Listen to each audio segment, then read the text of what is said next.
buksan to eh. Ah? Una sa atin yung sana. Lagay natin garod, lagay natin dito. To chuper na ikaw.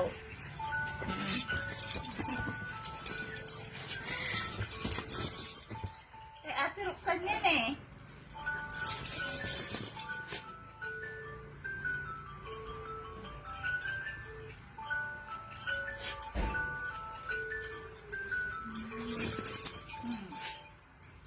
Ayaw na niya ate Rox.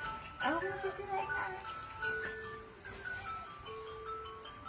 Lagay natin sa ilagay natin sa